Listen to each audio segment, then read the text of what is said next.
High student, आज के আমরা অর্গানিক কেমিস্ট্রি থেকে একটি গুরুত্বপূর্ণ নেম রিঅ্যাকশন বার্চ রিডাকশন। এই বার্চ রিডাকশন জন্য যে প্রয়োজনীয় স্টার্টিং ম্যাটেরিয়াল সেটা হতে পারে phenol, nitrobenzene, benzoic acid, chlorobenzene, anisole, cyanobenzene. তাহলে এই বিক্রিয়ার জন্য যে প্রয়োজনীয় যে রিএজেন্ট তা কি ব্যবহার করব? এই ক্ষেত্রে সোডিয়াম, সেই সঙ্গে লিকুইড অ্যামোনিয়া। তাহলে লিকুইড অ্যামোনিয়া এখানে কিসের কাজ করবে? একটা যে সলভেন্ট হিসাবে এক্ষেত্রে ব্যবহৃত হবে। তাহলে সোডিয়াম কি করবে? এক্ষেত্রে সোডিয়াম ইলেকট্রোবিন্যাস 3 নম্বর পর্যায়ে অন্তর্ভুক্ত 3s1। তাহলে একটি ইলেকট্রন যদি ত্যাগ করে সোডিয়াম পরমাণু সোডিয়াম প্লাস আয়নে পরিণত হবে।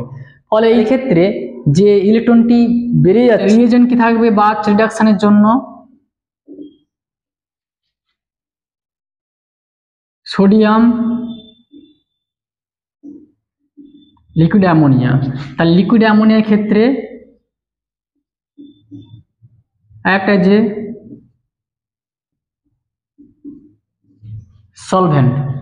তাহলে সোডিয়াম কি করবে? ক্ষেত্রে যদি একটি ইলেকট্রন ত্যাগ করে তাহলে সোডিয়াম প্লাস আয়নে পরিণত হবে। তাহলে যে সমস্ত ইলেকট্রন ডোনেটিং গ্রুপ থাকবে তাহলে সেই সমস্ত কম্পাউন্ডের ক্ষেত্রে যদি সোডিয়াম এবং লিকুইড যদি অ্যামোনিয়া আমরা ব্যবহার করি তাহলে ফাইনাল প্রোডাক্ট কি পাবো? তাহলে দুটি কার্বন, দুটি যে কনজুগেট সিস্টেম থাকছে, তাহলে দুটি যে পাই বন্ড থাকছে সেই পাই বন্ডের মাঝে থাকা যে সিগমা বন্ড, সেই সিগমা বন্ডটি পাই বন্ডে পরিণত হবে, সেই সঙ্গে দুটি পাই বন্ড সিগমা বন্ডে পরিণত হবে। ইডিজি। কিন্তু যদি ইলেকট্রন উদ্রেইন গ্রুপ থাকে তাহলে সেক্ষেত্রে কি ঘটবে? সোডিয়াম, লিকুইড অ্যামোনিয়া ব্যবহার করলে ফাইনালি আমরা কি পাচ্ছি? তাহলে এক্ষেত্রে এই দুটি যে পাই বন্ড আছে এই দুটি পাই বন্ড সিগমা বন্ডে পরিণত হবে। তাহলে এক্ষেত্রে এই দুটি পাই বন্ড সিগমা বন্ডে পরিণত হবে, সেই সঙ্গে এই সিগমা বন্ডটি পাই বন্ডে পরিণত হবে।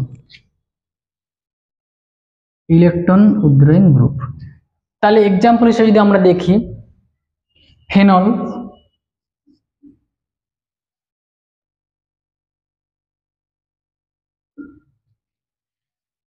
তাহলে সোডিয়াম তার সঙ্গে যদি লিকুইড অ্যামোনিয়া দেই তাহলে আমরা পাবো কি?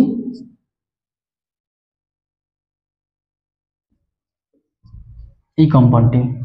তাহলে এক্ষেত্রে এই যে কম্পাউন্ডটি এটি হচ্ছে এনল ফর্মে আছে। তাহলে এক্ষেত্রে এই কম্পাউন্ডটি এনল ফর্মে আছে, এক্ষেত্রে কিটোনল কনভার্সন ঘটবে, অর্থাৎ টটামেরিজম ঘটবে। কারণ এক্ষেত্রে সিও বন্ডের বন্ড এনার্জি সি ডবল বন্ডের বন্ড এনার্জি অপেক্ষা দুর্বল, কারণ পাই বন্ডের বন্ড এনার্জি সিগমা বন্ড অপেক্ষা বেশি। তাহলে পাই বন্ড যদি করে তাহলে কিটো ফর্ম করবে এক্ষেত্রে। তাহলে ফাইনাল হচ্ছে আমরা এটা পাবো। নাইট্রোবেনজিন বা বেনজোইক অ্যাসিডের তুলনা করি তাহলে সি ডবল বন্ড ও ওইচ। তাহলে এই গ্রুপটি হচ্ছে কি -I এফেক্ট সম্পূর্ণ গ্রুপ।